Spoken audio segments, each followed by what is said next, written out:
everybody, and welcome to the Total Soccer Show. I am Taylor Rockwell. I am joined on the other end of the line by Mr. Ryan Bailey. Once again, Ryan Bailey joining me for a weekend review. Hello, Ryan.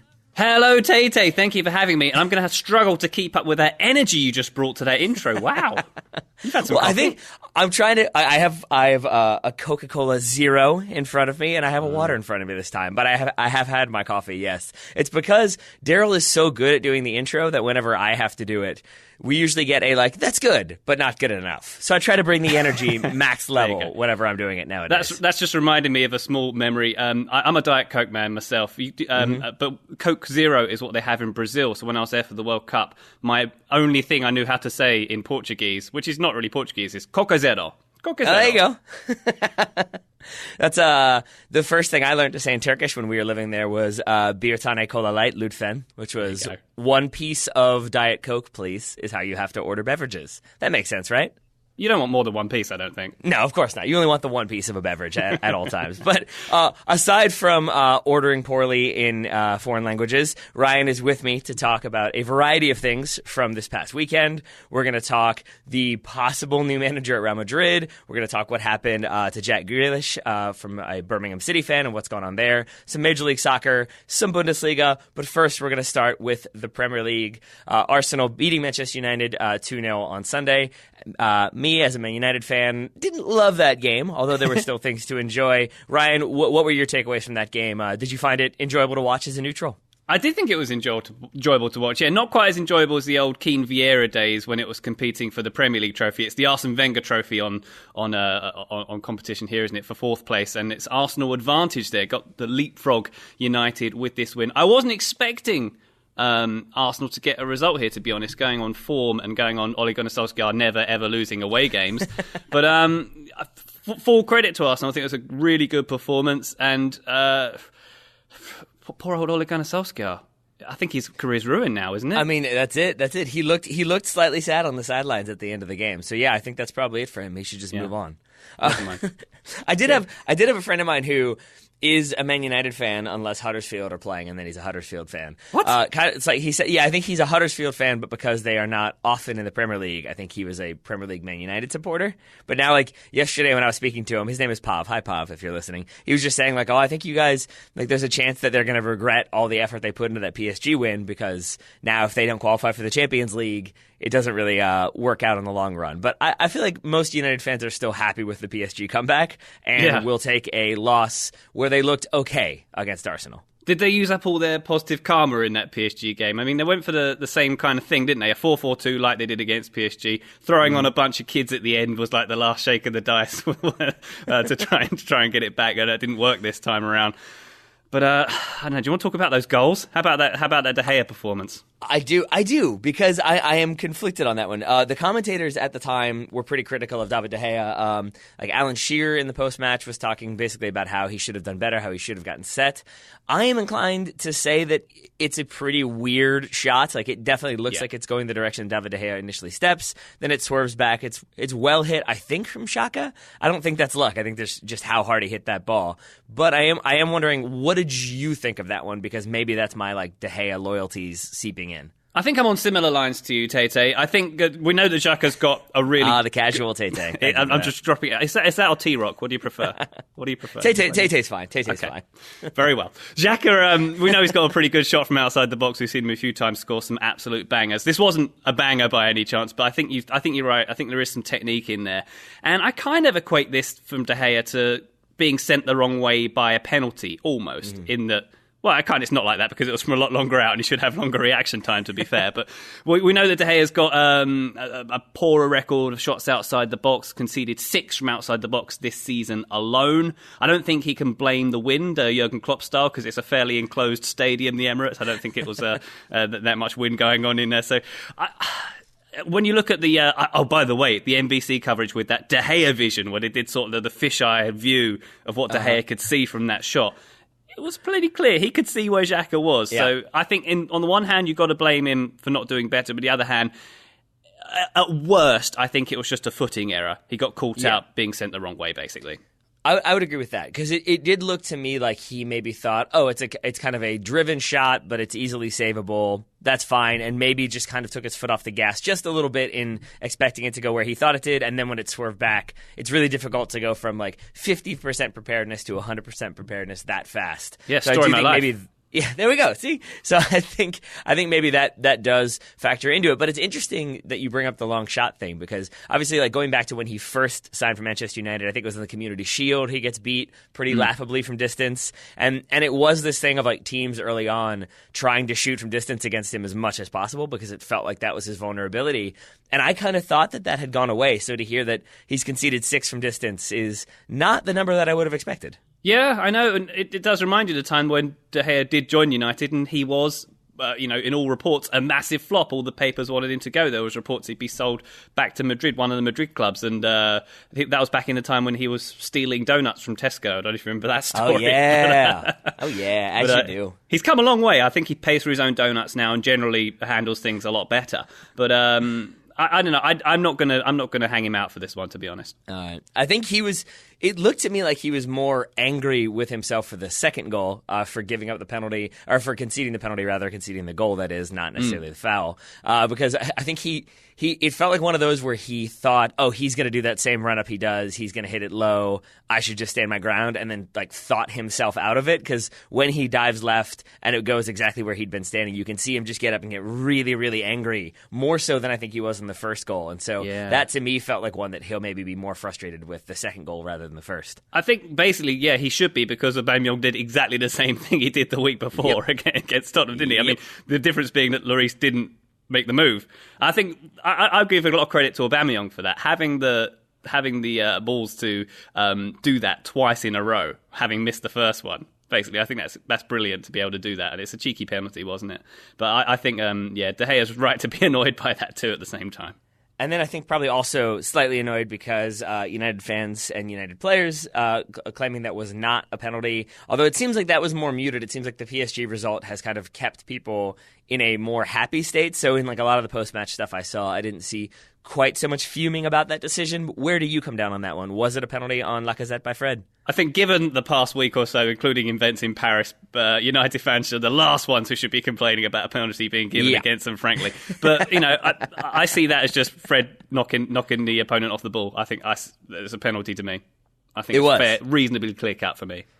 It's always challenging in that moment, because it's like you can't tell how much the contact impacted the run if Lacazette goes down easily or whatever. But I think I'm with you that even if maybe it was a soft penalty, it looks like knee to knee, knee to thigh. You can see where there's contact made, and you can imagine, as I've said this on the show before, that if you're running at full speed and you just get a little bit of a knock, that's enough to throw your legs off. That's enough to throw you off to the point where then maybe if you're Lacazette and you realize, I'm not going to get this penalty unless I make it clear that I'm going down, then you maybe sell it a little bit, but I think there's still contact there. So I think in the end, it's probably the correct decision. Again, if United had lost against PSG and looked garbage and we're back to the Mourinho days, maybe I'm a little bit more frustrated by that one. But I think I'm with you. I'm with you. Let me flip it as a question for you then, Tate. If that wasn't given and it was still 1-0, do you think the result, i.e. the points, 3 points going to Arsenal, would have changed from that point? That was about, the 70-minute mark?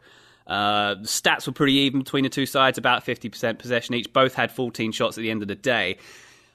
I'm not convinced that United would have got a point out of it, or even 3. I will put it this way.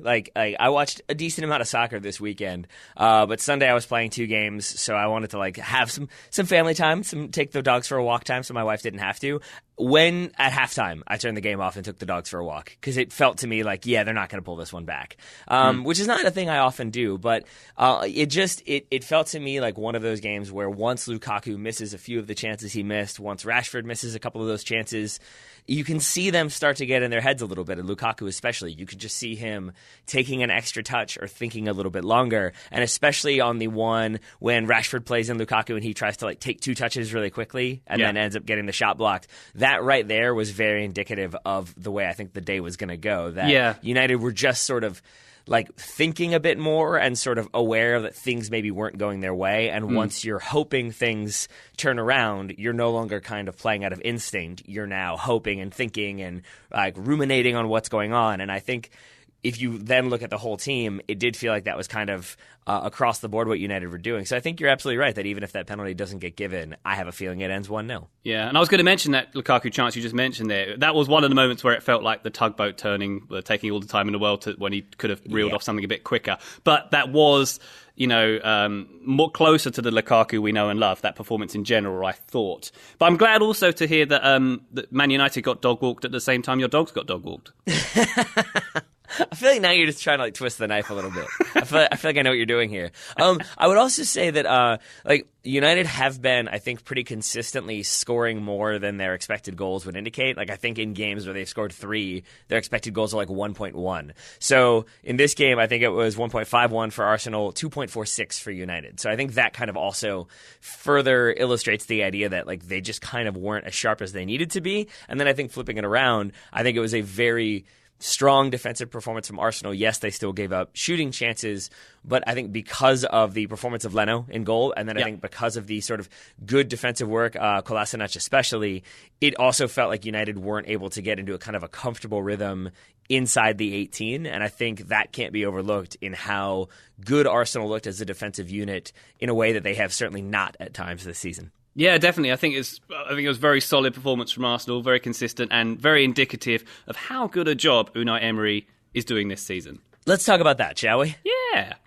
Because he is one who I think more than a lot of coaches this season, maybe this is just like a recency bias, but it feels like as soon as things start to go wrong, if they lose a game and draw a game, or if they lose Europa League away midweek, it suddenly is like, oh, this isn't working. They're not buying into the system. Things aren't going very well. And in reality, I mean, I think they're on track to get more points than they've gotten in like the last decade. And it does feel like he's got this team functioning. He had Ozil playing well this weekend, Lacazette and Aubameyang both in there, both heavily involved. So it feels like a better performance than he is getting credit for. I'm 100% with you there. I think as a headline, let's just remember the fact that this transition from Wenger to a new manager could have gone so much worse. Case in point, yes. Manchester United. I think if you look at that as even a baseline, you can see what a great job Emery has done. And I'll run you through some of the numbers you touched on there. 12 points better off it this season than last season. Against top 6 opposition last season, 6 points. They've doubled that. They got 12 points against the top 6 this season. That was the ninth win in a row at the Emirates? I think they're unbeaten at home and dropped points at home since November 11th. I think the last loss was it the opening game against City? I think might have been the last loss there in the league. Just doing a tremendous job, Emery, I think. I mean, I'm enjoying... he's got a back three here I think is working. Well, maybe we'll talk about a back three I don't think is working elsewhere in the world later in the show. But, I think it's kind of a more intensive style. I think I like the way that he's getting a tune out of Ozil most of the time, as you mentioned there, very quick in transition. There are some drops in form and some negative aspects of this team, but I just think it's so much better. I think he's overachieved so much. And I think it was on the Sky Sports coverage, Neville and Carragher were saying how this is the worst squad in the top 6, but they're 4th. So he's doing really well with this set of players. So why do you think it is then that he doesn't get that credit? Is it because he's boring?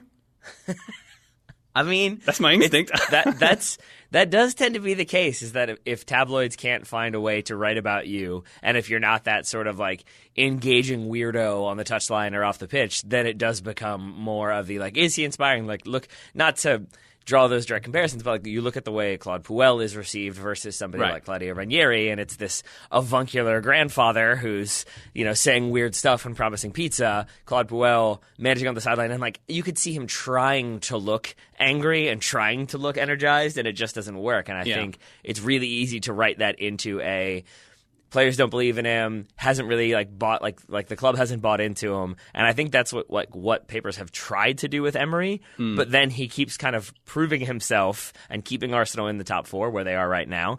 and it feels like in a position that they can definitely hold on to and then strengthen in the summer. So I am surprised because I thought it was going to work. Then I felt like, oh, okay, this is just definitely not working, and that's kind of where my mindset has been. Yeah. And so then like to see how they've kind of really been able to turn it around has been, and kind of keep it in the way that you've suggested with your statistics, it is a much more impressive feat than I think I was willing to give it credit for even a couple months ago. Yeah, it really is. And perhaps I was being facetious by saying he's boring, but maybe to be a more serious point is that it's a less interesting narrative for the press. They haven't absolutely failed like under Moyes. They're not going to win the title this season either. They're kind of in the middle ground there, sort of quietly workhorsing these points out, aren't they? So there's when you've got Solskjaer with a similar, he's couldn't stop winning away games up to this point, similar streak to Arsenal, conversely, at home. But Solskjaer's got a much better story. You can talk about 1999 until the cows come home. Whereas, there's less to latch onto for the press, perhaps, for Emery's story. But you do sort of get the impression that he is like I love Ole Gunnar, don't get me wrong, but you do get the impression that they do talk about 1999 a lot. Like I've heard the youngsters talk about how like, oh, this is what the locker room must have felt like in 1999, and oh yeah, he's told us stories about scoring that goal and how he scored this goal, and it does feel like a little bit of glory days. But I'm okay with that for now, and I would assume that Arsenal fans are okay with where they are right now, having just beaten Manchester United in the league. And I'm going to guess Man City fans are very happy with where they are. Still top of the table, 3-1 victory over Watford. Ryan, I know you have been covering Man City for The Athletic. This felt like a sort of I don't want to go the cliche of like champions find a way to win, but it was that like 0-0 at half, Watford playing very like solid defense, very resolute defense, and City find a way to win. Maybe with some fortuitous refereeing decisions. We can talk about that in a second. Yeah. But what I want to talk about is Raheem Sterling rising to the occasion. He gets the hat trick. Two of them, like the first one, kind of maybe a fluke, maybe offside, maybe should have been given. The second one, it's kind of a square tap in. Third one, he does some good work to create. But it is Raheem Sterling getting the hat trick, leading Man City to the win. And at the same time, similar to Unai Emery, it feels like when we hear about Raheem Sterling, it's either tabloids saying absurd nonsense about him responding to tabloids saying absurd nonsense, and then occasionally like, oh, he scored this really good goal or he made this really good pass. But it doesn't feel like he gets the love that a lot of other English players do. And I'm wondering for you, a person who's kind of covered this team pretty consistently, has covered Raheem Sterling, why do you think that is? Why doesn't he get that love? I think there's a few reasons we can tap into here. Firstly, maybe it's because he plays for Man City. I think a lot of Man City players don't get the love in general because of that, because they don't get the love as a whole from the average soccer fan, I'd say. I think that with the British public, certainly he got off on the wrong foot, maybe. One of the first introductions we got from him was that terrible Liverpool documentary where he was getting a telling off from Brendan Rodgers. And then sort of, the next big major story he made in the press was when he wanted to leave to go to Man City, and he was sort of painted as someone who was a bit greedy and was about the money, even though quotes might have been a bit twisted there. But he gave an ill-judged interview to the BBC. So I think maybe that put people on the wrong foot with him. And then there's the ideas of there is some institutionalized racism in the press coverage, which we've covered before on this show, and which Sterling has spoken about himself. So I think maybe it's a little combo of all those things. But for me, he's easily, I'd say, one of the top two players in the Premier League this season. The PFA Player of the Year voting's coming up pretty soon. I think there's probably only 4 players who could get it: Sterling, Hazard, maybe Bernardo Silva, and Van Dijk. I'd say probably, would you say anyone else is in the running apart from those 4? I say those 4. That sounds about right. I mean, all season long I've been raving about Eden Hazard, and we saw him have another game-winning performance last weekend. But I just think Sterling, in a team of megastars, he's really shining bright. Oh, that sounded so cliche. He's very good for Man City. How's that? I think you're legally not allowed to not include Harry Kane, so I think we'll probably have to throw him into the 5. But yeah. I'm with you that it's been like kind of Sterling electrifying and finding a way to win, and I think I'm also with you with the sort of like, oh, he's a troublemaker sort of narrative, because if you're not a City fan, if you're not a Raheem Sterling fan, and I think if you're not an England fan, then you're sort of maybe passively aware of what he does, and it's the sort of because we don't want the explicit tag, the messed up nature of modern soccer, that when you hear of the coverage of, oh, he got this tattoo, And like that shouldn't be a big deal, but when you hear all that coverage, then you hear the coverage about the coverage, and then you hear the coverage about the coverage about the coverage. Yeah. It bleeds into your idea of like, well, like maybe this isn't a little bit of an incident of like, yeah, they're overblowing it, but maybe there's like a smoke fire situation. And really, it's not justified. It's just when you hear so many stories about a person so consistently, even if they're not fair, unless you are like really working hard to read every single thing and read between the lines, it can be easy for that to kind of filter into your brain. And suddenly when you see Raheem Sterling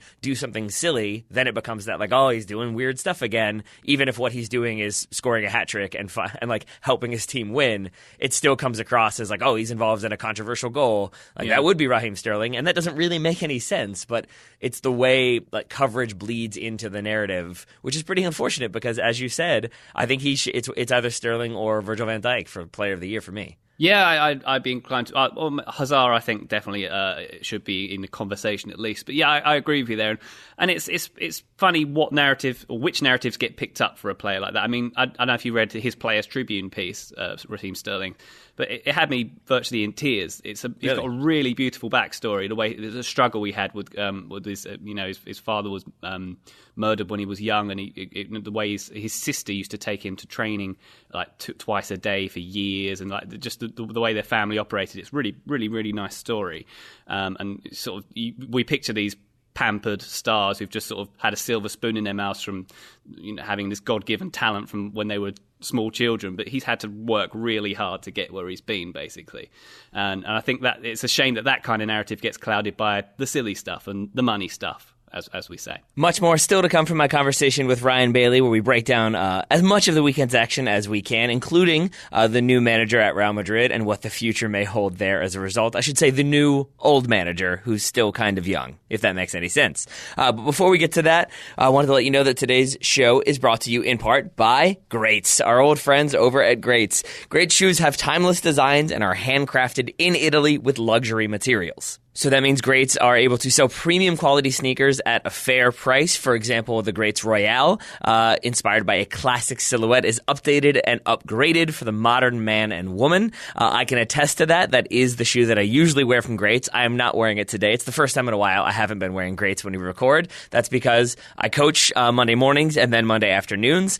Greats are not the best shoes to wear when you're a coach. You can wear them if you want to look like fashionable the way like Pep Guardiola does. But if you're coaching small children in what tend to be raining conditions right now in the spring of Richmond, then you don't want to wear your nice leather shoes out to get covered in mud unless you want to make a statement. If you want to let the kids that you're coaching know that you've got fashionable footwear, then Greats have you covered. But if you just want to wear them, be comfortable, look fly on a daily basis, Greats has you even more covered. For our listeners, they can text the word Greats, Greats, there you go, all caps, to the number 20408 to receive an exclusive discount code to use at Greats.com. You don't have to text them just if you're going to buy something, but say you want the safety of knowing that if you one day did buy Greats, you would have the discount code available, then you should text them right away. So again, that code is 2048, and the text you should send is Greats, spelled out Greats, all one word, to receive an exclusive discount from the Total Soccer Show. We strongly encourage you to send that text to get that code, and we very much appreciate the sponsorship of Greats. So send that text, get some shoes, look quite dapper, even when coaching, especially when coaching. And now, with all that said, back to my conversation with Ryan. All right, I have not read that. I'm writing that down in my notes to make sure that you should. I do. It's great.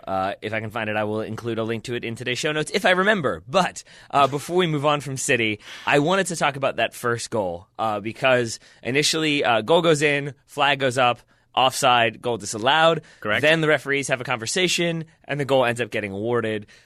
Most pundits, most of the analysis I've seen has been that it was a travesty, that it's basically ball played into Aguero. Aguero plays it onto Raheem Sterling, who very much looks to me like he's in an offside position.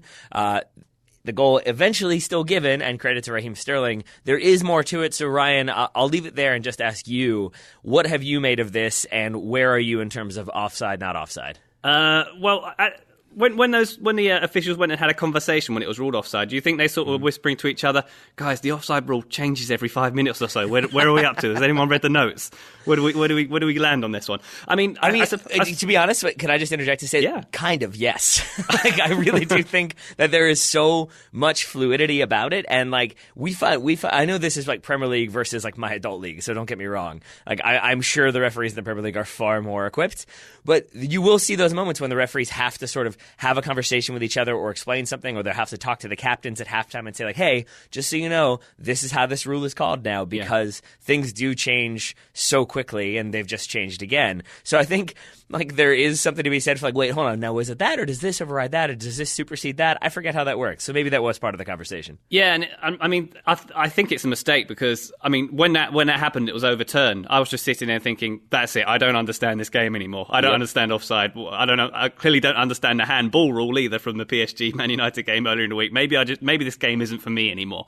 But I did enjoy that. That was amazing. That you were like a stream of tweets in a row that like I almost did the screen grab of I love this game, because you were like, that's definitely not a penalty. Matt Doyle was like, that's definitely a penalty. Stu Holden, definitely not a penalty. I think Lawless was like, definitely a penalty. It was just like, yay, all these people completely disagreeing, and it's wonderful. Isn't Twitter wonderful and general? It is. I think I suppose the debate about the Sterling goal is whether he was an active player or not, right? Yeah. And for me, if Janmaat knocks the ball into him as it goes into the net, and he's challenging Janmaat for the ball, that makes him active to me. I don't know, maybe I'm old-fashioned, but I don't see how he could have been inactive and that could have been allowed. That doesn't make any sense to me. So a poor decision for me. So poor decision for you. To do the devil's advocate argument, and I'm not saying this is what I believe, but this is my understanding of it, which is that I don't know if this is the current offside rule, the way it's currently being enforced, but the way it has been explained to me in the past is that technically Raheem Sterling, under the new rule that was changed I think a year ago or maybe 2 years ago, is not active until he touches the ball, which is why you now have that frustrating thing of even if the player is clearly offside, the AR will run down the line and wait until that player touches the ball, then the flag goes up. Right. Now, like, I think the only time you're supposed to call it prematurely is if it looks like there's going to be a collision of some kind. If that forward is going to run head-on into the goalkeeper, you flag right away because then you're avoiding incident. So I say that to say that then I think if Daryl Janmaat gets a foot on the ball, which is what happens, he gets a foot to it just as Raheem Sterling is about to. It's like maybe a millisecond before Janmaat hits it into Sterling. Now Janmaat has made a play on the ball, and if the defender makes a play on the ball and makes contact, I think it goes so far as to even he doesn't necessarily have to make contact. If he just makes a play, now he has engaged the ball and it nullifies the offside. So I think that's what they ended up arguing, but I still go back to, but it's 100% going to Raheem Sterling, and he 100% is making a play on the ball. It does feel like it should be given as offside, even if maybe technically, possibly, it wasn't. I think that's the active player debate there. Whether you're active before you can touch the ball. To me, he still feels. Maybe I'm being old-fashioned, not reflecting the current rule, but to me, it feels like he's very much active when he's challenging Janmaat for the ball there. And I feel like it's a bit like Watford getting punished unnecessarily because they did well to keep City out until that point. I don't know if you know, like the defending it looked like a basketball game to me. It was absolutely no pressure in the Watford attacking half. It was kind of like they all set back into the final third, really defending deep, really being disciplined for most of the game, and then playing the offside trap well and kind of getting penalised for a deflection, basically. Yeah.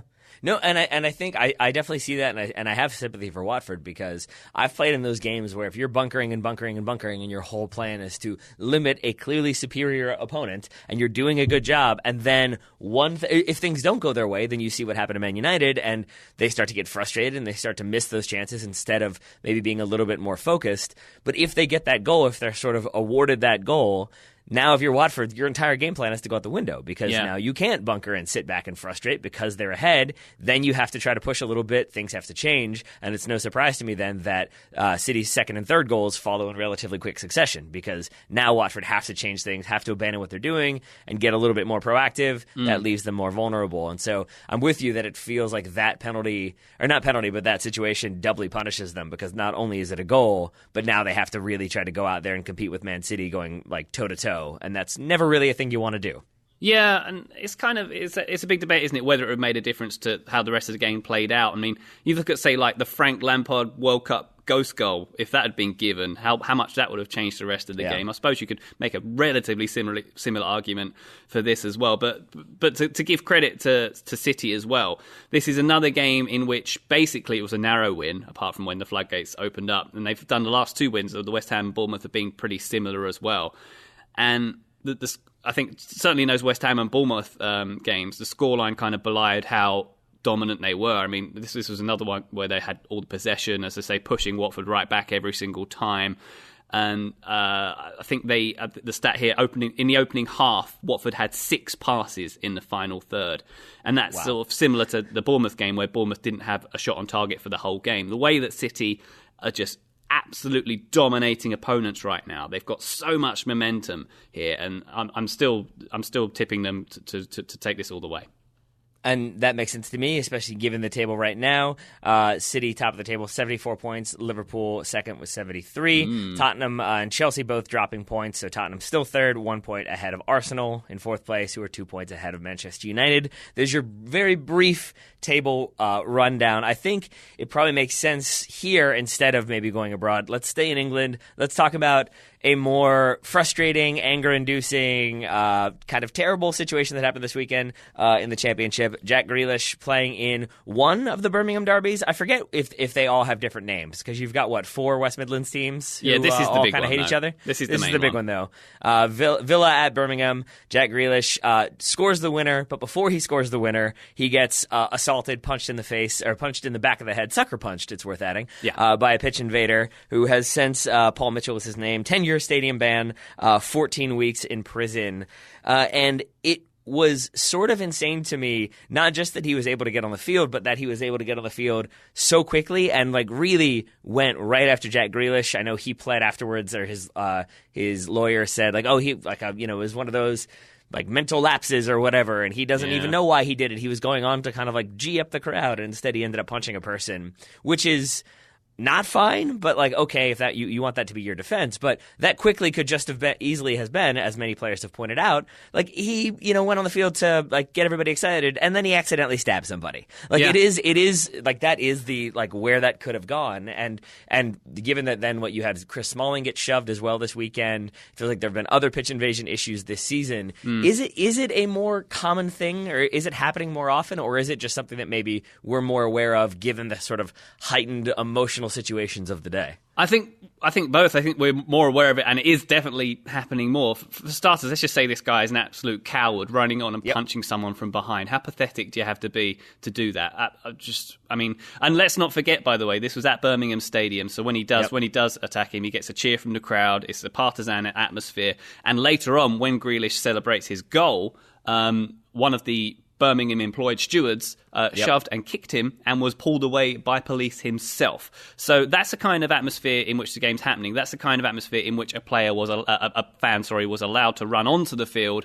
I mean, I'm not saying that the stewards would have had such a dereliction of duty they'd let that happen, but it's there's a situation where that has happened, and it's very sad. And as you say, it happened again a few hours later at the Emirates. How stupid do you have to be to do that, given all the news around the incident previously?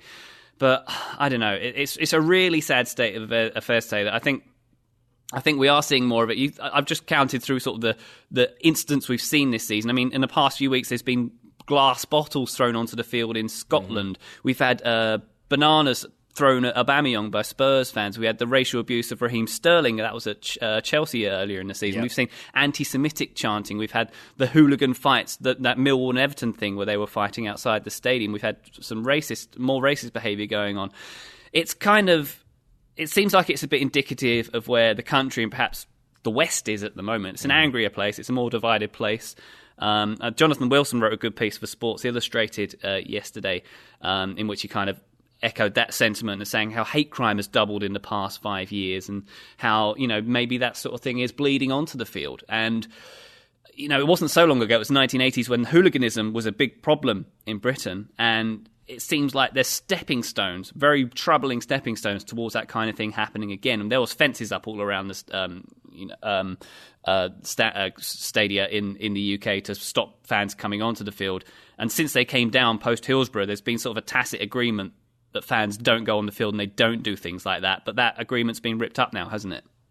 It has, and I did find myself wondering that about like why don't you get more fences and kind of like those like perimeter supports basically that kind of keep fans separated, and especially because a player going into the crowd, that's a yellow card, so it's not even supposed to be happening that much. And it made me go back to like, is that sort of them not wanting to like by like not wanting to put up fences, not wanting to put up any sort of barriers, is that them not wanting to say like, yeah, things are back to that level where we need to worry about it? Yeah. Or is it more so like genuinely that they just don't want that optic, that they don't want big fences in the shots, so like the global audience is watching this game thinking like, maybe those stands aren't as safe, or maybe I shouldn't go attend these games. Maybe this isn't the best league in the world. Yeah, definitely. And I do wonder if metrics are factoring into some of the decision making. I think optics is huge. You think of the Premier League. Optics. Thank you. How hard it's. Yeah, you're fine. How hard the Premier League has worked to make the Premier League into this family-friendly brand. Even sort of, I used to have a season ticket for a Premier League team, and that was in the 90s, and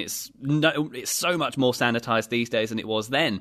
And they've done a good job of, well, you call it a good job, or call it a cynical job if you like, of promoting the brand worldwide and making it this friendly thing. So to put fences up, that sends a real message, doesn't it? And I mean, there are other solutions, like I think at Wembley and at Eastlands at the Etihad as well, there's kind of these sidewards what am I trying to describe here? Horizontal fences, where like you had to sort of climb over them if you were trying to get onto the field. So there's that. So it's not a vertical fence. But I don't know. It's troubling times, I think, for the game, and this kind of fan behaviour is completely unacceptable. And I mean, I'm glad that Grealish wasn't hurt. I'm glad that Grealish got the goal and he got just desserts for this one. Happy about that. I was Very so happy happy about that he scored. And he's a wonderful player. I think, I think he'll, one way or another, he's going to be in the Premier League next season, whether with Villa or not. I think Spurs are sort of one of the teams who might be after him. And two really good goals in 2 weeks, by the way. Against Derby, there was a 4-0 win against Derby Villa had last weekend. He scored that amazing volley from a corner, like Paul Scholes style. It was a lovely goal. I think he's a great player, and this is a really sad situation. You could tell the gravity of the situation, by the way, Tete, in that NBC Sports did a whole little segment on it. Yeah. And they actually had to acknowledge that soccer exists below the Premier League for once. So, that shows you how serious this is.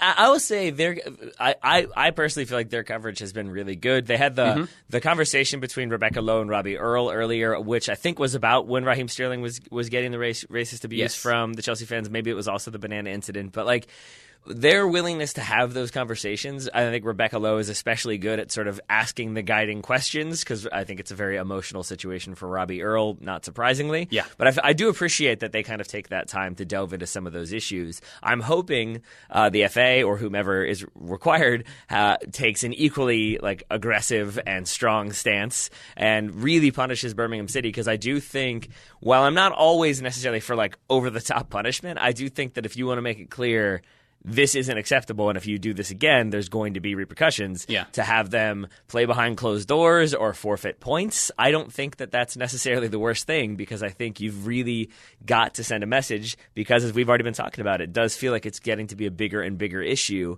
and if you don't make it really clear, you continue that backslide. Yeah, completely agree, Tate. I think the harshest penalty possible needs to be enacted here. As you say, a few games behind closed doors, I think would be just right, and even some points deductions too, because anything less than that, and you can't give a reason for those fences to go back up, basically. You can't give a reason for this to continue.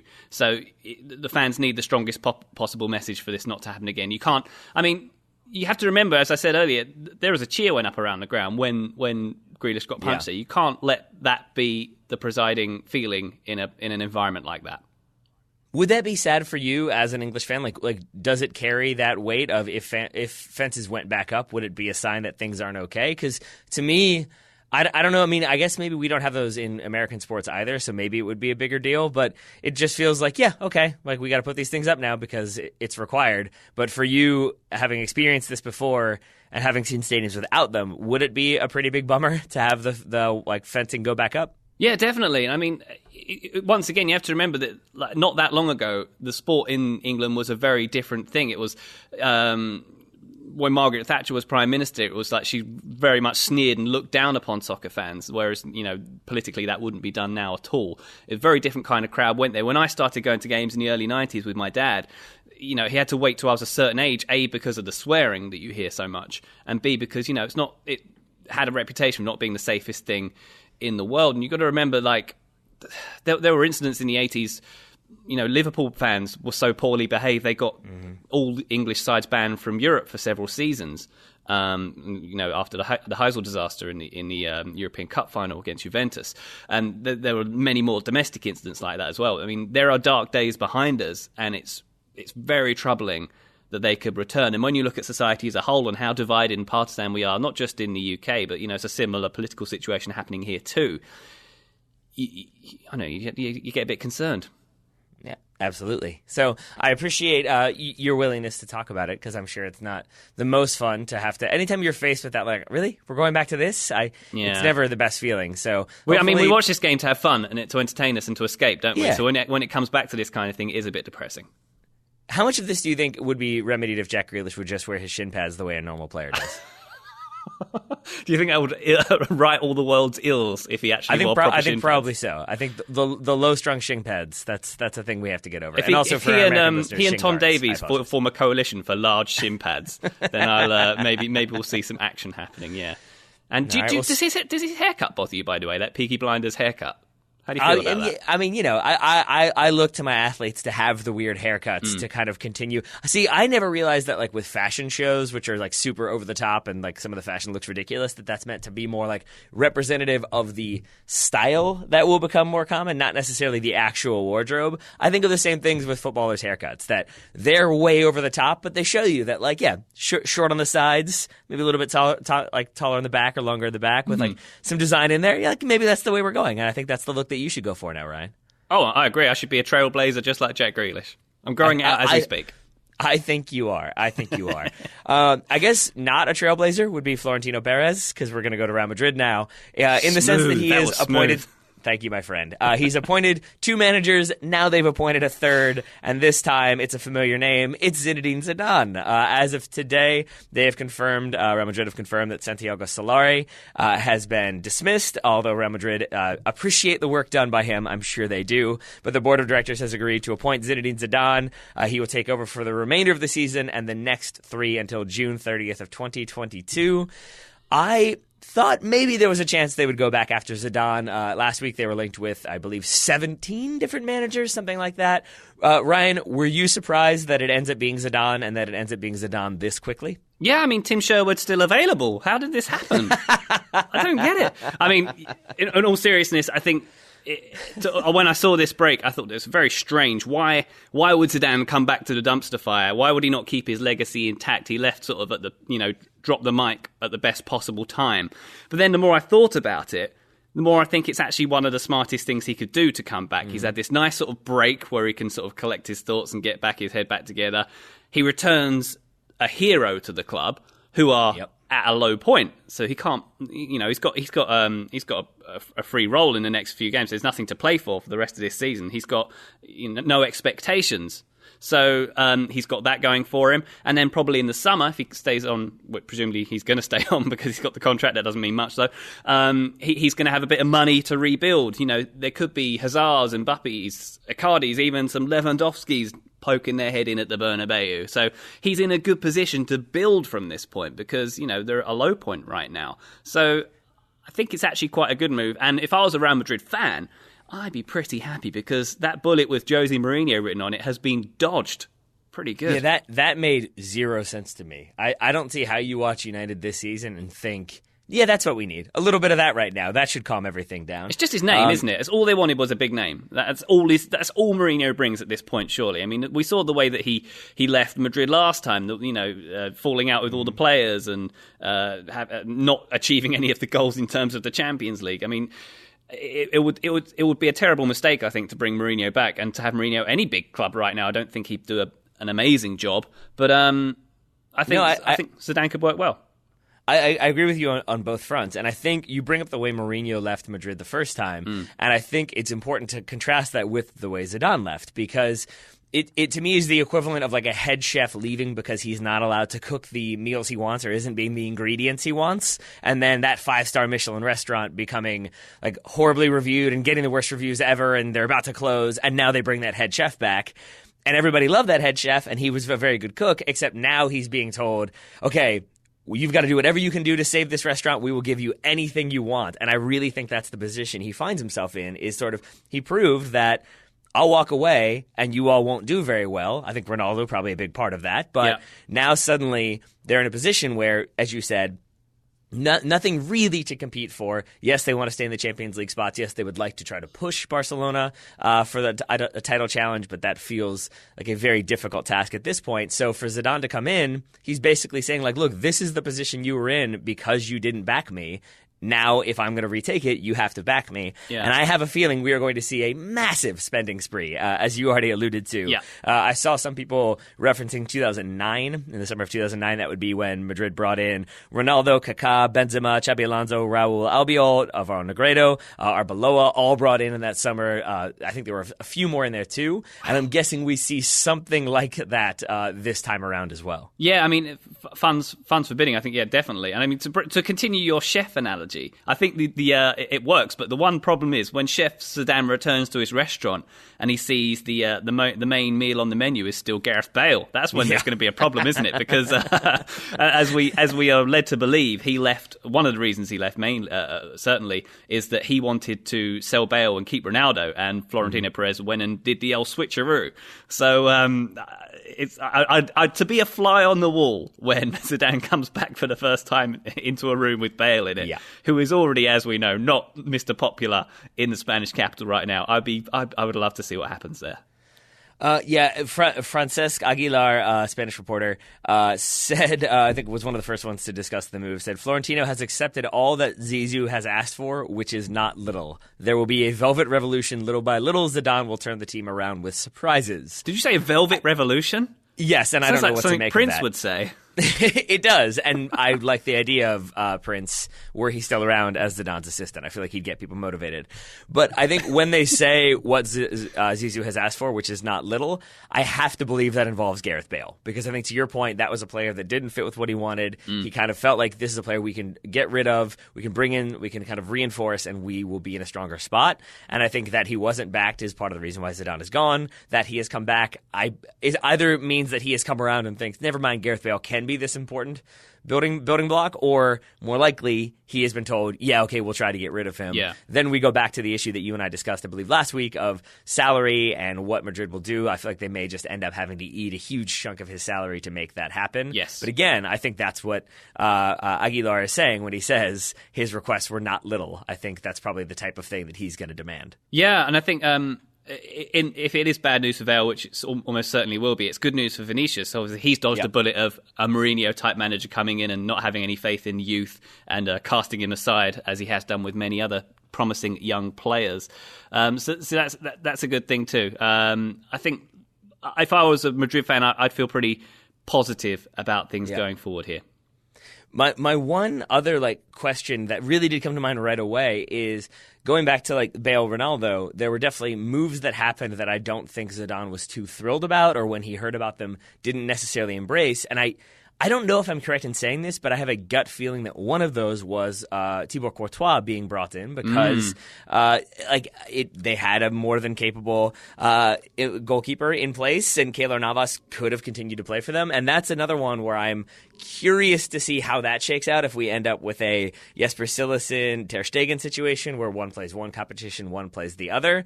Maybe he just ends up kind of sticking with Courtois, but that is another one that I'll be very curious to watch play out in preseason, see if there are any rumors of maybe one of those players departing. It's gonna be awkward. It is, but I to bring it all home, I agree with you 100% that this is a very smart move by Real Madrid, because I do think last week they were probably in the weakest position they could be in, to the extent that we were still possibly talking about them on today's show, even with a 4-1 win. But you have the red card to Casemiro, and it just still felt like things weren't as connected as they would have liked. And now they've got Zidane back. It goes back. I mean, my initial concern as a non-Real Madrid fan, not that I have any dislike towards them, but I was terrified because Zidane is such a popular figure and such a respected figure in soccer that I was always of the belief that it's Madrid, it's Zinedine Zidane coaching Real Madrid. That makes them even more of an alluring destination. And if you're a fan of a big club and you don't want to lose your players, I think he makes it a little bit harder for you to hold on to them because it's that much more alluring. And now suddenly Madrid are back in that situation where they're going to spend money. Zidane's going to be there. He's at the helm. He won 3 Champions League straight. So it does feel like now suddenly Madrid are back to being, not that they were ever like not necessarily going to be an alluring destination, but that alluring destination that they were when Zidane was there because he's there again. You didn't say the 2 words Eden and Azar there, but I heard them, definitely. Oh, he's going. I mean, I think Chelsea fans have already made their peace with that one. He's spoken so much about a love of Zidane and flirted with Madrid so much. I think this is the way to bring him in, definitely. Maybe that played into the equation as well. I think the only negative perhaps you could look at with this is that if they'd have just played out the rest of the season with Solari, as we say, nothing to play for, nothing to lose, maybe they would have got a Pochettino or maybe an Allegri in the summer. But maybe they've weighed up the chances and seen the chances are slimmer. I mean, not that Madrid have slim chances of getting who they want, but maybe they've seen that Pochettino isn't going to move, etc. So this was the best move. Yep. I mean, we shall see, but I think it's probably the cheaper option because with Pochettino, you're having to buy him out. I would assume same for Allegri. But then also you run that risk of you bring in another high-profile manager. I think Pochettino is a better manager than Julen Lopetegui, but there's still always that chance that you spend a lot of money and it doesn't work out, and now you've done it again and you put yourself into another conundrum. So I think Zidane at least gives them a little bit more cushion than maybe some of those other big names. But let's not say that Zidane's not cheap, by the way. Wears nice suits. I think they're going to need to divert some of that Sergio Ramos documentary money towards his suit fund, definitely. He did split his pants like twice, I think, in one season, Zidane did. So yeah, maybe they need to work on the tailoring a little bit. I'm sure they can afford that with everything else they're going to have to be paying for. Given the conversation Ryan and I are currently having, this seemed as good a time as any to jump in to let you know that today's show is brought to you in part by Hims, a new wellness brand for men. Forhims.com is a one-stop shop for hair loss, skincare, and sexual wellness for men. I wanted to mention hair loss because, as we all know, 66% of men lose their hair by the age of 35. The problem is, when you start to notice your hair loss, it's too late. So for Zidane, it is definitely too late, but I do think he had the advantage of like being able to see himself in 360 degrees on a variety of cameras. There was like the Zidane, a 21st century playmaker or portrait or whatever it was, where he was on like 30 different cameras. He should have been able to see that the baldness was happening, and he could have taken action before it all went away. That's where Hims comes in. Hims connects you with real doctors and medical grade solutions to treat hair loss. They offer well-known generic equivalents to name brand prescriptions to help you keep your hair. As we've said before, but it's worth saying again, no snake oil pills, no like questionable cream of questionable origins that you rub on your head and then cross your fingers and hope. This is not a Costanza situation. This is a real medical solution situation. It's very easy. It means no waiting room, no awkward in-person doctor's visits. You don't have to sort of point at the top of your head and say, you know why I'm here, make this not look this way. Hims has you covered. So order right now. Our listeners can get a trial month of Hims for just $5 today, right now while supplies last. You can see their website for full details, but this would cost hundreds if you went to the doctor or a pharmacy. But you can go to forhims.com/total soccer. That's forhims.com/total soccer, all one word. Forhims.com/total soccer to get that trial month for just $5 right now. So you won't end up looking like Zidane. You'll instead end up looking like somebody with full hair. I don't know, Harry Kane. Harry Kane seems to have full hair. Why not? You'll end up looking like Harry Kane instead of Zidane. So thank you to Forhims for sponsoring today's episode. Now back to Ryan and myself. We're going to be discussing some Bundesliga and some Major League Soccer coming up next. So we've got Zidane back in place in La Liga. In the Bundesliga, we've got Bayern Munich on top of the table, a 6-0 win over Wolfsburg, a pretty comprehensive victory, I would say. And it was like sort of accentuated by the fact that Hummels, Boateng, Thomas Muller all dropped by Jogi Löw for the upcoming Germany camp. And there's been some speculation that part of this result was a response to that, was these players wanting to kind of prove that they still belong. Ryan, for you, going into this game, Wolfsburg having been a stronger team in the Bundesliga this season, John Brooks looking like a good defender, I was not expecting a 6-0 loss for Wolfsburg. What did you make of this result? I kind of was expecting a Bayern win, maybe not as big as 6-0, but I did a prediction piece for this last week in that, Wolfsburg have lost 8 of their last 9 to Bayern. Bayern are undefeated in the last 25 home games against them. And Lewandowski scores for fun against them. I think that was his 19th goal against Wolfsburg in 17 league matches. And of course, he had that game where he scored 5 goals in 9 minutes against them in 2015, where he devastated them. So I was expecting Bayern to get a result here. Maybe, as I say, not quite as anger-fueled, as Andy Brassel in The Guardian put it. He's they were hungry like the wolf against Wolfsburg, definitely here. And they retired Wolfsburg, having 3 of them retired from the national team this weekend, as you say. And a huge win, significantly, because it put them top of the Bundesliga on goal difference too. Mm-hmm. So maybe they had to go for it and try and work on that goal difference over Borussia Dortmund in this game.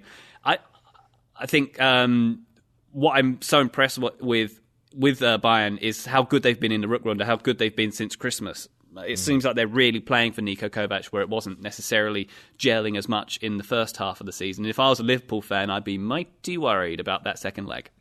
Yep, I would agree. And I feel like I should own up and say I was not convinced that Niko Kovac was going to be a good manager for Bayern. Yeah. It felt a little bit, for the second time in this show, it felt a little bit like David Moyes taking over at United, where you've got a manager who maybe has good ideas and knows how to run that next tier club, but when you move them up to the big time, and Bayern Munich in Germany is the biggest of times, I did think that maybe he was going to struggle a little bit more, and obviously he had the struggles at the beginning. That he has been able to turn it around and really get everyone to buy in, because I mean that's really impressive. And given that there were reports that James wanted out, that he was done, that Ribery and Robben were really frustrated and they wanted out, or didn't want to play anymore, and just that it seems like everybody has kind of bought back into the system to the point where they're rolling team 6-0. Yeah, I think that Liverpool, given that Liverpool had a pretty sizable result themselves this weekend, but it's going to be a very exciting game, because I think you're having an in-form Bayern meeting a possibly back-in-form, challenging for the title Liverpool. I expect fireworks, I expect goals, and hopefully we get all of those things. Well, we didn't get any of those things in the first leg, so let's hope we do this time. and it's also true, and then it's also the case that result was so big that, contrasting it with Dortmund, who get the 3-1 win against Stuttgart, they get 2 late goals. Christian Pulisic involved in those in the second and third goals, an assist for the second and the goal itself for the third. It feels like that should be a bigger result, but because Bayern trounced Wolfsburg the way they did, even Dortmund's win over Stuttgart feels a little bit more like, oh, they're holding on, they're doing their best. And instead before it felt like, oh, Dortmund find another way to win. They find their way to win. They're way top of the table. They look so confident. Bayern got to figure out a way to get back into this. Now that situation has definitely reversed, and it does feel a bit, as we said last week, like maybe Dortmund are going to be holding on and trying to find a way to keep pace with Bayern as best they can. Yeah, the Death Star's on top again, isn't it? It's unfortunate the way things work in this situation. We can take solace, and Chelsea fans can take solace, since, as we already talked about, it seems like Hazard is on his way out, by Christian Pulisic in 11 minutes, a goal and assist. I guess that's good. I still go back to I wish it was maybe a goal and assist over 90 minutes, but from a minutes per game goal ratio, I suppose that's better. But it was nice to see Pulisic back in there, and even nice not to see him being kicked out by Jadon Sancho as well, playing in the same team. Yeah, there we go. See? All right, Ryan's helping me find happy moments. I think the assist may be slightly fortuitous. Is it Alcázar who scores the second goal? Yes. I think. Yes. But yeah, it's Pulisic definitely controls the ball in the box, takes a touch, takes another touch, and that last touch was, I think, setting himself up to shoot with his left foot. Alcázar takes it quickly. So I don't know if I can necessarily say that Pulisic meant to set Paco up the way he did, but it was still tight control in the box. Were you impressed by that assist, or do you think it was more just kind of a fortunate moment? They all count, Tay-Tay. You got to be where you got to be to get them. That's what I say. Let's try and keep positive with this thing. I mean, getting the dying minutes goal and the dying minutes assist, I think that takes a lot of fortitude, no matter how you get it. And as I say, seeing and come back from injury and playing alongside, sort of opposite flank to Sancho, I think that's a positive move for us all. Yeah, and then the finish itself, the ball across from, I think, Götze.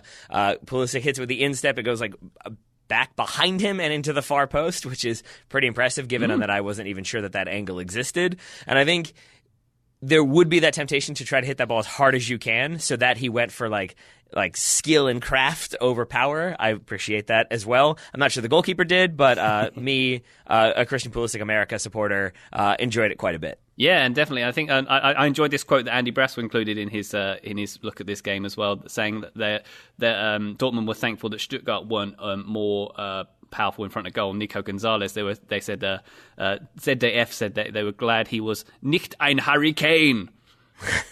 What? They were glad he wasn't a hurricane. Oh my goodness gracious, Ryan! You've been reading some solid stuff this weekend. Yeah, pretty much. And we've gone Portuguese, we've gone German. I think you got one more in there. Did you get some Spanish in? I forget.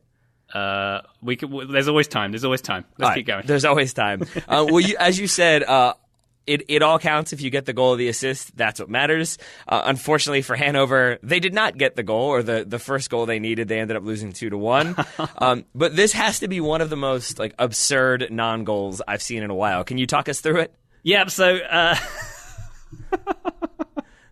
Oh dear, this Hannover goal. So Hannover a through-on goal. It's their number 10, wasn't it? It was Haraguchi who's sort of clear on goal, and it's snowing in Hannover at this point. Was it 0-0 at the time? I think it was 0-0 at the time. Or I can't remember if it was 0-0 or they were already down. They were down. Way, well, anyway, they were 2-0 down at some point, and they lost 3-2 as well, which makes this even more painful. But the ball rolling towards the net, and the defender chasing the ball back has given up. He's gone to jogging pace. And then the ball stops about a yard away from the line. It stops. It's caught up in the snowdrift. And then the defender's like, oh, hold on, and speeds up again. It's like watching a tape sort of speed up again. And he goes and grabs the ball and takes it off the line. And no goal at all. And as I say, they ended up losing the game 3-2. So it was a very important moment. And I can't remember in a high-level game there being a more embarrassing way not to score. Well, not embarrassing, unfortunate way not to score. I mean, we see these clips from South America and smaller, lower continental leagues of a dog stopping the ball, or a substitute sticking a leg out and stopping it. Or an actual rain puddle, like a lake-sized puddle stopping the ball, and the ball just kind of sitting up. Yeah, I can't recall a time we've seen something like this happen before. The closest thing I can think to it, do you remember many years ago Portugal played Spain, and Ronaldo was on for this incredible goal where he lobbed the keeper, and Nani went and headed it at the back post. Yeah. He didn't need to touch it, but he was offside. And Ronaldo was the most furious you've ever seen him. It was like an absolute highlight reel goal. And he threw his armband down. It was very funny. That sounds about right, as does your description, because it was the defender was Jonathan Tah, and you're absolutely right that he had just kind of slowed up, we've seen this before. He rounds the keeper, that ball is going to the back of the net, and he does then accelerate to try to make a play on it, but it's accentuated, the idea that he had slowed down is so clear because when he does speed up, he has to take this extra awkward touch of I didn't know I would be here, and then he's able to kind of get it back under control. But that first touch it also emphasized how bad the snow was, that I think that kind of made him uncomfortable too. But it's not a goal that I expected, or a non-goal that I expected, and certainly not in that moment. It's not really heavy snow. I think Germany today and yesterday has really heavy snow. Certainly I've seen some pictures from Bayern Munich's training ground. It looks like it's coming down. But this, it was just it looked like a light covering on TV, but enough to definitely stop a ball in its tracks. I mean, it had all the makings of a Disney movie.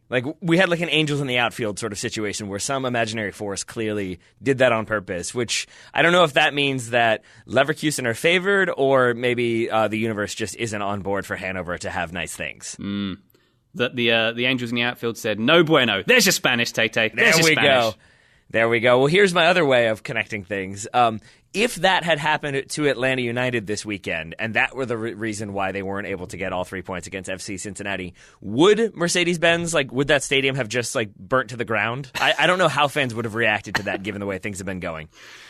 It's been a rough start to the season for Atlanta, hasn't it? I mean, I saw before the Cincinnati game, it was obviously a joke, but these social media campaigns calling for De Boer's head, saying things like 100% worst record in MLS history. No silverware yet. I enjoyed that one too. That was very good. Yeah, I like all that stuff, and I do hope that Frank De Boer gets more time than he did at Palace and at Inter. But I mean, there was that quote where he kind of said that Atlanta fans were spoiled by last season.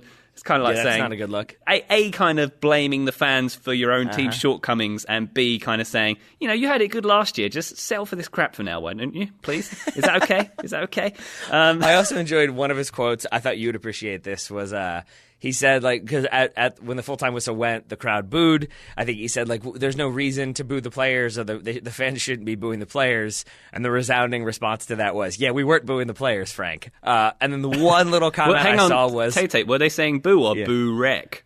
Shay. Oh, see, you beat me to it. What the one comment was, I was saying De Burns, which made me very happy. And I thought it might you. Oh my gosh, we're so on the same page. I was saying Burns.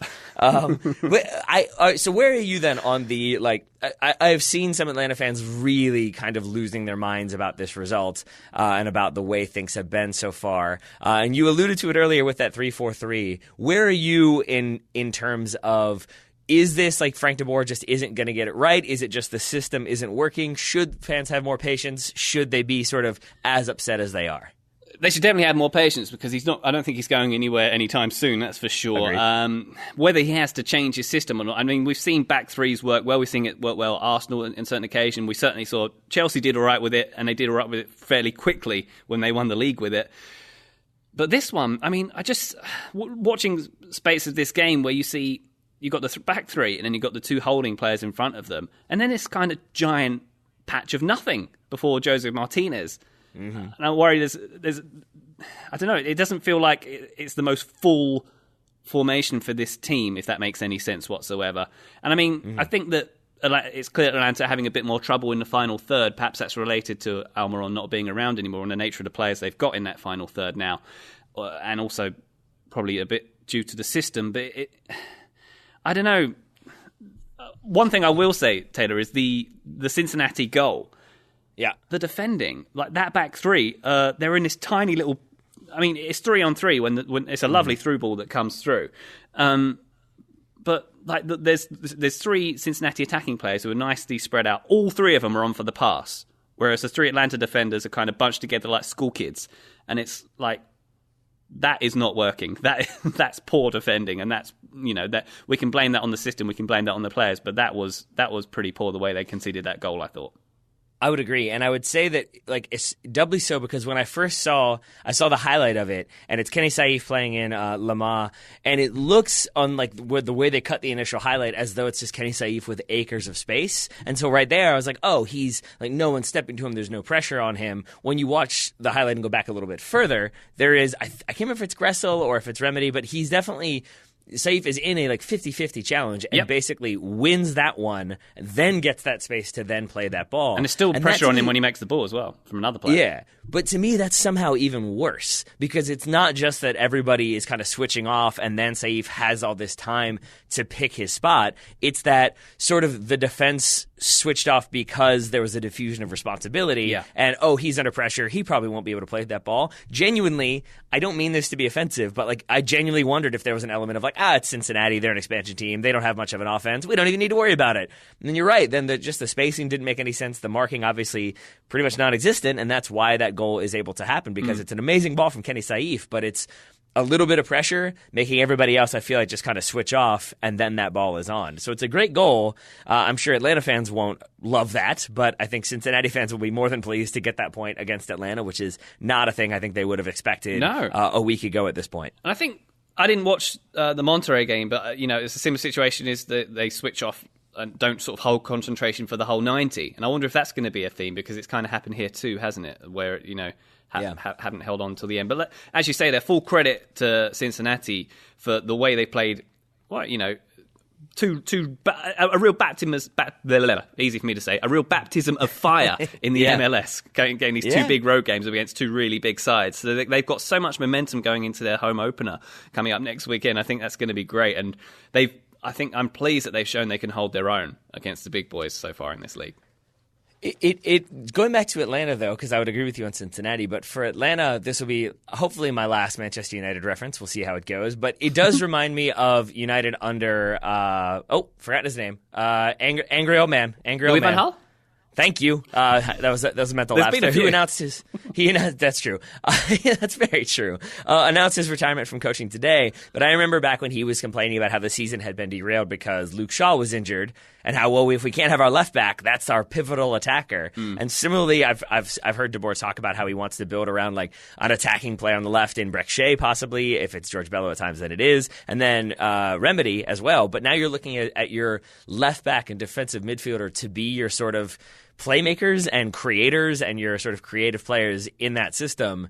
And I think that doesn't necessarily make sense. And it certainly doesn't make sense when you contrast it with the team that was there last year. Yeah. Almiron obviously no longer there. PT Martinez, I think Atlanta fans are kind of hoping gets back into full fitness, and then maybe he'll be able to function a little bit more in that capacity. But it feels right now like a sort of disjointed approach where maybe players are still of the this is what worked for us last season and we want to do that again mindset, combined with what Frank de Boer is asking. And it just doesn't seem entirely clear which side is going to win that or how it's going to end up kind of coming to a conclusion of what style and system they actually end up running. But I think they kind of got to figure it out fast, because if fans are already booing after the second game, or second league game that is, if they don't figure it out soon, I think those boos only get louder. Yeah, no more boo Rex. I wonder if Atlanta could turn out to be MLS's Chelsea, in that they do really well a season, get a new manager, suck, get rid of him, do really well again, sort of that topsy-turvy kind of thing. I wonder if in a league where parity is encouraged, if that could be their role in life. I mean, it's possible, because I think anytime you have the heightened expectations they do, and they built the kind of support that they have built and really have engendered the feelings that they have, because you go to an Atlanta game and their fans, not saying that other fans don't care, but like that is clearly the team for a lot of these people, that they don't really care about the Premier League, they don't really care about the Falcons, they don't really care about the Hawks, they care about this Atlanta United team. Mm-hmm. And when you have that level of commitment and dedication from the fan base, it's a great thing, because it creates a wonderful atmosphere and it makes it really hard for other teams to play there. But then you've got that pressure. If you've got 50, 60, 70,000 people screaming every single game and then things don't go well, well, then they're still going to want to scream. Maybe they're just not screaming support. They're screaming at the manager. So it is that sort of like double-edged sword of success that, yeah, it feels similar to Chelsea, that if you establish a history, or more recently a history of winning titles consistently, then when it doesn't happen, someone's got to be to blame for it, and It's probably not going to be the owner, and it's probably not going to be at least all the players. And in a league where parity is key, it's probably going to come down to the coach. So Frank de Boer probably on more of a hot seat than he would have expected, but at least he's already gotten a point. He didn't even get a point with Crystal Palace, so he's ahead there. We'll call this a marked improvement, shall we? Yeah, I think so. We could see he did great things at Ajax, and last two jobs haven't gone so well. So I'd like to see him get back on track, just because I just remember those diagonal balls he used to play for Holland back in the day. Oh, they were so beautiful. I'll love him forever for those. I mean, maybe he could just get back on there and do those for Atlanta. Why not? I'd pay to watch it. Speaking of getting back on track, there's another transition for you. Last thing we wanted to talk about. Are you a mole cop? Because these segues are wonderful today. That was a good one. Thanks. I like that one. Thank you. Last one, getting back on track. Gideon Salalem to Sporting KC. That is official. It appears to be a permanent move, which sends the youngster, still a youngster, to Sporting KC. I don't know what role he's going to play there. I doubt he starts immediately, but it does feel like a good move both for Sporting KC and for him. Yeah. Ryan, what do you make of that move? It's interesting. Sort of a player who'd been off of my radar for quite a while, I got to admit. I mean, remember a few years ago watching, I think it was the Asia Cup. Was that what it's called, when Arsenal went to the Far East and they play a few games in half-empty stadiums? And there was a game, I think a game or two, where I watched Salalem and thought, oh, watch out for this fella, because they had a couple of young players who looked very promising, and he certainly did. But then you look at his recent history in the past couple of seasons. I mean, aside from like a League Cup game, I think, with Arsenal this season, I think he's basically been playing in a development league, sort of very much under the radar. He had loans with Rangers, and I don't know how to say the name of this Dutch team. I'm going to go VVVVVVV Venlo. I think it's VVV is what we've established. VVV. Okay. It's fun to say. Whatever it is, it's fun to say. But, I mean, we know he's a technically gifted player. We know that he's got talent. We know that, the US has a history of having midfielders developed abroad and whom can be nurtured, hopefully, at this level. I don't know. Flip a coin as to how well he's going to do, though, Taylor. I'm really not sure, because I just haven't seen much of him lately. Honestly, I think that is the best answer you can give, because it's the most honest answer you can give. Yeah. And I say that because we're talking about Gideon Salalem, and for this move to happen, and if you had come out and said, like, I think it's a great move, it's going to work out perfectly, it's going to be wonderful, that's the stuff we said when he was at Arsenal and getting those loans, and gets the loan to Rangers and gets the loan to There's a reason why he's 22 years old and he's not been on our radars a little bit more. So that would be my concern. Exactly. And I don't know. Also, looking at Sporting KC, is he going to? He plays like holding midfield, doesn't he? So is he going to go and take like Illy's spot in holding midfield? Is he going to run straight into that team as well? I don't. That seemed to be the source of much debate amongst Sporting KC fans, so much so that I'm slightly afraid to touch that, because it's either Ilie is amazing and underappreciated, or Ilie is garbage and we need to replace him. Yeah. And I don't really want to weigh in that, because it would be disingenuous for me to do so, because I don't really have an opinion, or at least a strong opinion on that. But I will say that from everything we have heard, we had Brian Bliss, who is their director of player personnel, I believe, for Sporting KC. We had him on the show. We have heard many glowing things about what Peter Vermees does in terms of identifying like young players that he can either redevelop or kind of reestablish or help bring through. Yeah. It feels like if they're going after Gideon Zelalem, then there is a reason behind it. It's not there's a name that we need to sell tickets, or a name that will make people excited about a team that isn't that exciting. Sporting KC, obviously, as CONCACAF Champions League has shown, can be a very exciting team. And so strangely, I feel like with that in mind, I have a little bit more faith in them, that even if like Zelalem spends most of the season playing for Swope Park, their USL affiliate, or maybe only gets a couple minutes here and there, I still feel like it's part of a plan, and it's part of a development plan for him that maybe he hasn't had for the last couple of years since he started getting those injuries, and there were some questions about his ability. So if for that reason alone, I'm excited for the move, because it feels like it gets him back onto a track at all. Time will tell, Tay. Time will tell. Thank you for hearing me out as I ramble through my thoughts on Gideon Zelalem, because I really have gone back and forth on this like 4 times, because it's been really excited, and then like, but why am I excited? Yeah. Isn't this the reason why we kind of found ourselves in this situation? Remember when Gideon Zelalem and Emerson Hyndman were going to be the midfield of the future for the national team? They may still be, but they're not right now. So it's always important to kind of keep that hype in mind and try to keep it in check, I think. For me, at least. We've been burned before, Tay. We've been burned before.